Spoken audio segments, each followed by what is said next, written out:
बिस्मिल्लाहिर्रहमानिर्रहीम। अस्सलाम वालेकुम वरहमतुल्लाहि वबरकातुहू। सबसे पहले तो हमारी जो नई कमेटी बनी है उन सब बच्चों को मैं दिल से मुबारकबाद देती हूँ और अल्लाह से दुआ करती हूँ कि उन्होंने अब तक जैसे जिम्मेदारियाँ निभाई हैं अब और ज़ोर शोर से वो अपनी जिम्मेदारियों को निभाएंगे। पतझड़ हर एक का होता है, आप देखते हैं कि पत्ते घर झड़ जाते हैं पुराने, लेकिन फिर नई पोपट होती है।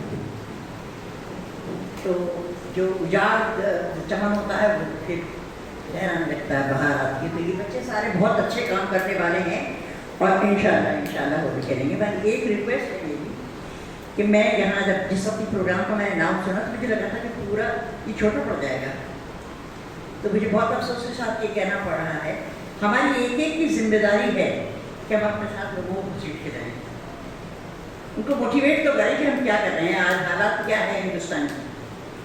अगर हम अब तक अब भी सोते रहेंगे तो जो बचा है वो खत्म हो जाएगा। तो इसलिए ये एक वाहिद पार्टी है, तो मैं क्या बताऊँ, सब अपने लोग बैठे हुए लेकिन एक आध नए चेहरे नज़र आ रहे हैं।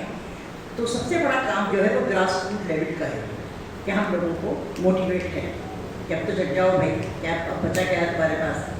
हमारे साथ ये देखिए फरीदा गर्दन है, फरीदा सैयद हैं, ये अपनी बीमारियों के बावजूद, मुझे देखिए आप मैं इतनी उम्र में लोग मुझसे पूछते हैं कि आपका राज क्या है। मैंने कहा कुछ भी नहीं है, वो जो नीली छतरी वाला बैठा है उसने जज्बा दे रखा है और हम उससे दुआ करते हैं कि परवरदिगार अगर जिंदा रखना है तो सेहत दे ताकि हम तेरी मखलूक की खिदमत करें। तो बेटा सबसे बड़ी चीज़ यही है कि इसको एनरिच करो, जैसा कि अभी ये बताया कि ब्रांच कमेटीज़ और डिस्ट्रिक्ट कमेटीज़ बनना चाहिए। ज़्यादा से ज़्यादा लोगों को मेहनत की ज़रूरत है। अगर आप अपने पूरे वक्त में से 2 घंटे भी अगर SDPI के लिए निकाल देंगे तो मैं समझती हूँ वो मोर देन इनफ होगा। हमारे ख़वातीन बैठी हुई हैं, बीमारियों के बावजूद भी फ़ोन पे काम कर रही हैं, ये है। तो अल्लाह चाहे मुझे 2 नए चेहरे नज़र आ रहे हैं, इन बच्चियों को भी अपने साथ लीजिए और हर एक अगर अपने अपने दायरे में कोशिश करेगा, 10 12 को करेंगे तो अपने यहाँ इंशाअल्लाह के प्रोग्राम में काफ़ी लोग होंगे। मैं तो यही कहती हूँ कि SDPI को एनरिच करिए, क्योंकि ये वाहिद एक पार्टी है जो कि खुद कुछ नहीं चाहिए बदले में, उन्हें एक जज्बा है, इंसान के लिए लड़ रहे हैं, भूख से आज़ादी, खौफ से आज़ादी। और आज मुसलमान खौफ में ही जी रहा है, उसको फेंक दीजिए निकाल के और आइए मैदान में जुड़िए। तो जो हम लोग जितने भी हैं इनकी ये ड्यूटी बन जाती है कि हम लोगों को मोटिवेट करके और इस तरफ इकट्ठा करें और लेकर आएँ। मेरी दुआएं सबके लिए यही है कि अल्लाह ताला हम सब लोगों को हिम्मत दे और हमारे दिल में से जिनके भी जो कह रहे हैं करे ये तो ये हो जाएगा, वो कुछ नहीं होता है। जब आप सच के लिए और हक के लिए बोलते हैं तो वो जो ऊपर बैठा हुआ है वो देखता है जज्बा कि किसी भी जितनी भी हमारे जो बच्चे बैठे हुए हैं ये इस कदर मेहनत करते हैं कि मैं आपको क्या बताऊँ। तो इंशाल्लाह मेहनत रंग लाती है। और वो है ना कि एक शेर याद आ गया इस वक्त मुझे कि बर्बाद गुलिस्तान में यकीनन है किसी का हाथ, शाखों पे उंगलियों के निशान देखते हैं हम, तो सब तरफ बर्बादी है।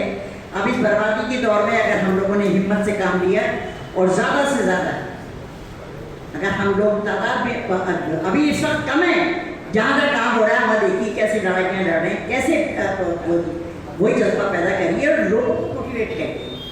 हमारे जो सबसे बड़ी ड्यूटी यही है कि हम ख़वातीन को बेदार करें। और आपको एक रिक्वेस्ट और है जो मैं हमेशा से कहती चली आई हूँ कि जो बच्चे हमारे यहाँ हैं वो अपनी घर और ख़वातीन को लाइए मैदान में और हमारे सबूत चलिए, तो हम हमारी तादाद इसमें बढ़ जाएगी। फिर हम दूसरों को अब ये अभी गिराम का अंधेरा हो रहा है, तो ये जो है जो बिल्कुल बुजुर्ग हैं उन्हें छोड़ दीजिए, जो यंग हैं जिन पर जिम्मेदारी छोटे बच्चों की ज़रूरत है।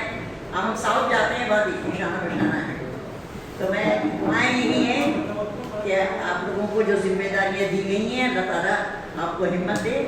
और मुझे पूरी उम्मीद है जो टीम जो बनी है ये सुपर मैं कहूँगी इसको, और इंशाल्लाह बहुत अच्छी उम्मीदें हैं यहाँ से।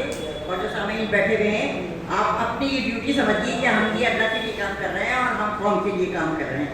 अगर इस जज्बे से आप मैदान में उतरेंगे तो इंशाल्लाह कामयाबी होगी। बस दुआओं के साथ में अपनी बात करें।